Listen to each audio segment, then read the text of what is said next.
Soyez bénis au nom de Jésus-Christ, que la grâce de Dieu soit sur vous et que la main de Dieu vous accompagne dans le nom de Jésus-Christ. Je suis le prophète Jean Guéa de la mission divine d'amour et nous sommes en train de parcourir un enseignement sur sortie du désert. C'est la deuxième partie, sortie du désert. Et la dernière fois, nous avons dit que pour sortir de ton désert, la première des choses, il faut changer d'abord ta mentalité. Alléluia. Il faut changer ta mentalité. La deuxième des choses, il faut aligner ta pensée sur la pensée de Dieu. C'est-à-dire que tu dois connecter à Dieu lui-même. Et la troisième des choses, tu dois rendre grâce à Dieu, même si tu n'as pas encore vu le miracle, mais tu dois lui rendre grâce. Et la quatrième des choses, Dieu veut que toi aussi tu participes au miracle. Alléluia. Donc nous allons voir si Dieu respecte toujours ces choses-là. Et aujourd'hui nous allons voir l'histoire de Gédéon. Gédéon qui était dans un désert. Beaucoup de personnes se posent la question, depuis mon désert ne finit pas. Lorsqu'il y a un désert dans ta vie, Dieu veut se glorifier dans ta vie. Il faut retenir ça aujourd'hui. Tout ce qui est désert dans ta vie, le Seigneur Jésus-Christ veut se glorifier dans ta vie. Nous allons faire un petit résumé de Matthieu 14. Matthieu 14, on va lire un peu Matthieu 14, à partir du verset 13. Il dit, à cette nouvelle, Jésus partit de là dans une barque pour se retirer à l'écart dans un lieu désert. Donc Jean-Baptiste venait de mourir, c'est son parent biologique. Donc Jésus-Christ, tellement ça l'a affecté, il s'est retiré dans une barque pour se retirer dans un lieu désert. Et la foule l'ayant su, sortit des villes et le suivit à pied. Quand il sortit de la barque, il vit une grande foule et fut ému de compassion pour elle. Et il guérit les malades. Le soir étant venu, les disciples s'approchèrent de lui et dirent, « Ce lieu est désert et l'heure est déjà avancée.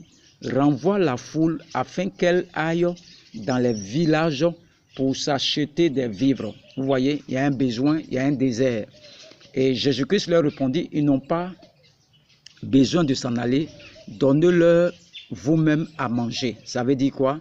Ça veut dire chaque fois qu'il y a un besoin dans ta vie, la solution se trouve déjà en toi. C'est parce que tu ne sais pas que le Saint-Esprit habite en toi. Le Saint-Esprit, l'Esprit de Dieu, du grand Dieu là, habite en toi. Alléluia. Et Dieu veut changer leur mentalité pour dire que chaque fois quand il y a un besoin, la solution se trouve en toi. Il faut retenir ça aujourd'hui. Chaque fois que tu as des problèmes, des difficultés terribles, Dieu est en train de te prouver. La solution se trouve en toi. Il habite en toi, mais tu ne sais pas. Donc, Jésus-Christ est dans ce désert. Le désert, c'est ta vie. Tu as là traversé un désert et il y a un besoin dans ta vie. Peut-être que tu ne peux pas payer ta facture de courant. Tu ne peux rien faire. La maison, mais ils vont te chasser de la maison. Mais ce désert que tu es en train de traverser là, la solution se trouve en toi. Alléluia. Mais il lui dit, nous n'avons ici que 5 pains et 2 poissons. Vous voyez, 5 pains et 2 poissons. Il dit, ils ont 5 pains et puis 2 poissons.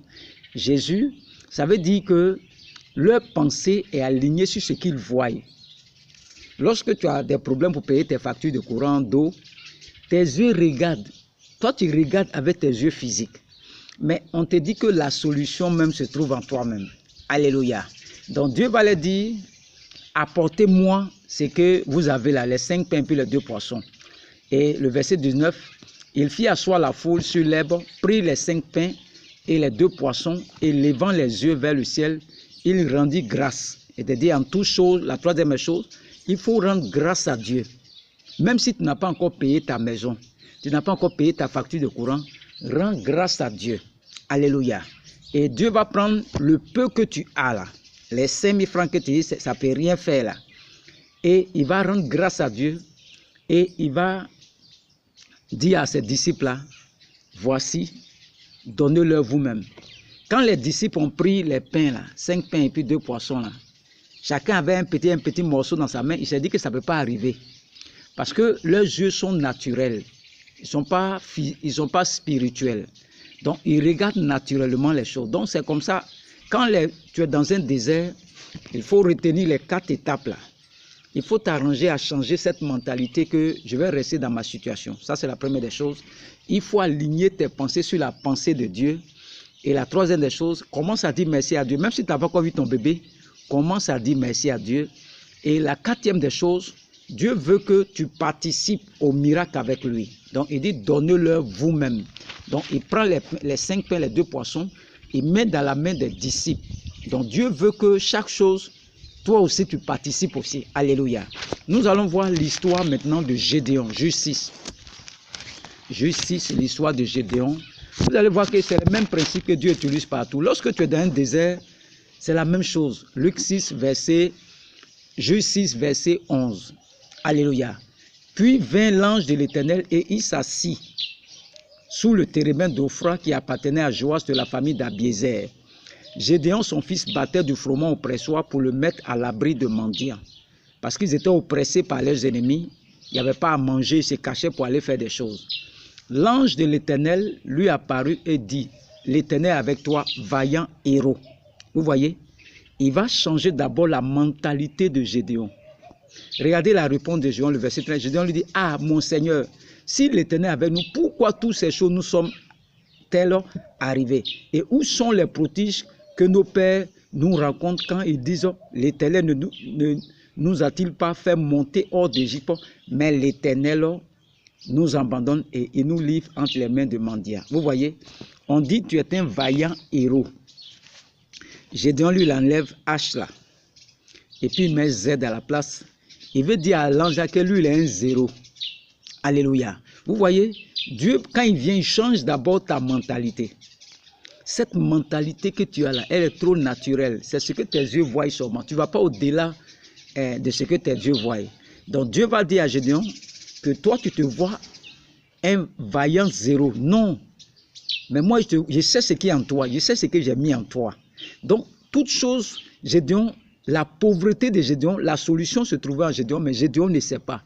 Parce qu'il regardait à ce que ses yeux frappent. C'est comme ça, beaucoup de personnes souffrent là. Tant que ton désert là, tu le vois naturellement là, tu vas souffrir. Change ta mentalité, change ta mentalité. C'est ce qu'on te demande, change ça là, ta mentalité et aligne tes pensées sur les pensées de Dieu. Le verset 14, l'Éternel se tourna vers lui et dit, va avec cette force que tu as et délivre Israël de la main de mendiants, n'est-ce pas moi qui t'envoie? Vous voyez, Dieu, il sait que la solution du problème se trouve en toi déjà. Tout désert que tu traverses là, la solution se trouve en toi. Il faut retenir ça aujourd'hui. La solution se trouve en toi déjà. Tout problème que tu vas traverser là, ne cherche pas loin même, ça est déjà en toi. Tout désert que tu traverses là, la solution se trouve en toi. Il dit, va avec la force que tu as et délivre. Mais est-ce que Gédéon sait que la puissance est sûre? Il ne sait pas.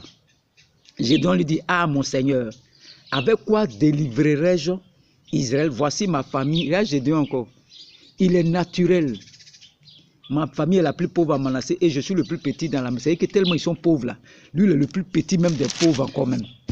C'est le plus pauvre même, petit là même. Dernier cri de pauvreté, c'est eux. Vous voyez?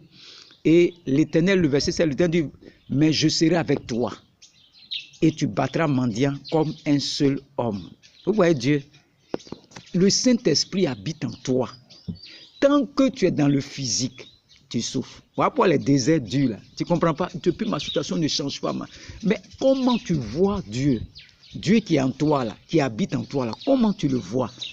Le verset 17, Gédéon lui dit, si j'ai trouvé grâce, vous voyez, à tes yeux, donne-moi un signe pour montrer que c'est toi qui me parles.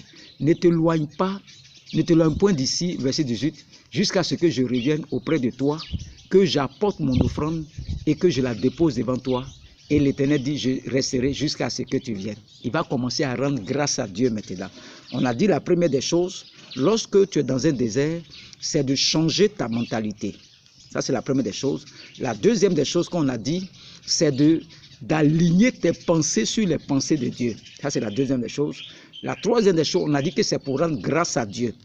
Et Gédéon ici dit quoi? Si j'ai trouvé grâce à tes dieux, attends. Il va aller chercher une offrande pour venir rendre grâce à Dieu. Vous voyez, la quatrième des choses. Et dans le verset 19, Gédéon entra, prépara, bon, on a sauté 19, Le verset 20, l'ange de Dieu lui dit, prends la chair et les pains sans levain, pose-les sur ce rocher et répands le jus, et il fit ainsi. L'ange de l'Éternel avança les semelles du bâton, le verset 21, qu'il avait à la main et toucha la chair et les pains sans levain. Alors il s'éleva du rocher un feu qui consuma la chair et les pains sans levain, et l'ange de l'Éternel disparut à ses yeux. Gédéon, voyant que c'était l'ange de l'Éternel, dit, malheur à moi, Seigneur Éternel, car j'ai vu l'ange de l'Éternel face à face. Et l'Éternel lui dit, sois en paix, ne crains point, tu ne mourras pas. Gédéon bâtit là un autel à l'Éternel et lui dit, donna pour nom l'Éternel Père. Il existe encore jusqu'à aujourd'hui à Ophra, qui appartenait à la famille d'Abijah. Dans la même nuit, l'Éternel dit à Gédéon, prends le jeune taureau. Vous voyez, Dieu est en train de dire à Gédéon, le miracle là, tu vas partir, on va faire ensemble ton miracle. Vous voyez, c'est-à-dire le désert que tu es dedans là, Dieu veut que vous deux, tu participes aussi. Dieu peut opérer le miracle, peut te donner ton enfant. Mais Dieu veut que toi-même là, tu sois partenaire à lui pour opérer ce miracle. Vous voyez, la première des choses, ce sont tes pensées. Dieu va attaquer tes pensées d'abord. Il faut que tu changes ta manière de voir la situation qui est devant toi. La deuxième des choses, il veut que tu alignes cette mentalité-là sur la parole de Dieu. La troisième chose, il faut rendre grâce à Dieu. Et la quatrième des choses, il veut que ce miracle qu'il veut opérer là, il veut que toi-même aussi là, tu sois participant en accord avec lui pour que le miracle puisse opérer dans sa vie. Donc chaque fois quand tu es dans un désert, tu te plains pour rien. La solution est déjà en toi. Mais tu ne sais pas que la solution se trouve en toi. Voilà pourquoi tu souffres. La solution se trouve déjà en toi. Elle est en toi, elle est dans ton ADN. Dieu dit, va avec la force que tu as parce que je serai avec toi. Il dit, va libérer mon peuple, va avec la force que tu as. La force c'est qui? C'est Dieu lui-même, le Saint-Esprit qui est en toi. Donc pendant que tu regardes physiquement, tu cherches les solutions physiquement, la solution se trouve déjà en toi. Reste tranquille. Il y a longtemps que ton désert dure, mais je prie ce soir que Dieu te fasse sortir de ce puits, Dieu te fasse sortir de toute situation difficile, que tu sois libéré totalement de ton désert. Le désert, la solution se trouve en toi. Que Dieu te bénisse et que le nom de l'Éternel soit glorifié. Au nom de Jésus-Christ. Amen.